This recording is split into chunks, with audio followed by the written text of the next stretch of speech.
নিয়ে যাতে বিভ্রান্তি সৃষ্টি করা না হয় ছাত্রছাত্রীদের মাঝে।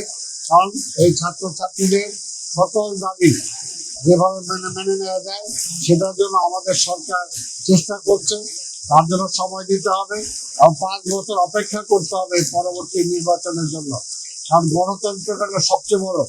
গণতন্ত্র যদি আমরা আবার নষ্ট করে ফেলি তাহলে আবার ফ্যাসিবাদের জন্ম হবে। কাজে কোনোভাবে যাতে গণতন্ত্রটা নস্যাৎ না হয় সেই জন্য আন্দোলনে যে সমস্ত দল আমাদের সাথে শরিক দল ছিলেন, এখানে ছাত্ররা যারা সেই আন্দোলনে অংশগ্রহণ করেছিল তাদেরকে বলবো যে গণতন্ত্রটাকে প্রাতিষ্ঠানিক রূপ দেয় আমাদের সবচেয়ে বড় চ্যালেঞ্জ। আর সেই গণতন্ত্রটাকে প্রাতিষ্ঠানিক রূপ দিতে হলে আমাদের একটু ধৈর্য ধরতে হবে, সহনশীল হতে হবে। আর 5 বছর পর পর যাতে একটা তত্ত্বাবধায়ক সরকার অধীনে নির্বাচন হয় সেই ব্যবস্থাটা আমাদেরকে অটুট রাখতে হবে।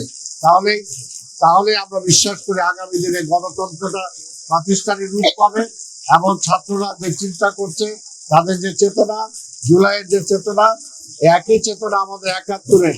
কাজে এই চেতনার সাথে বিএনপির মতের কোনো পার্থক্য নাই।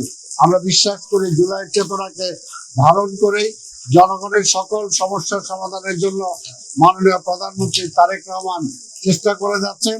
কাজে আমরা যাতে তারেক রহমানকে সহযোগিতা করি, 5 বছর ওনাকে দেশটা ঠিক মতো চালাতে দেই, তাহলে তিনি অর্থনৈতিক সমস্যা, সামাজিক সমস্যা, রাজনৈতিক সমস্যা, সাংস্কৃতিক সমস্যা, যা সমস্ত সমস্যা আছে ইনশাআল্লাহ সকল সমস্যার সমাধানের দিকে তিনি দেশটাকে নিয়ে যেতে পারবেন। এই কথা বলেই আমি সবাইকে বলবো মিলেমিশে থাকতে হবে, ধৈর্য ধারণ করতে হবে, দেশকে সামনের দিকে এগিয়ে নিয়ে যাওয়ার জন্য মানুষের যে আকাঙ্ক্ষা, সে আকাঙ্ক্ষা পূরণের জন্য চেষ্টা করতে হবে।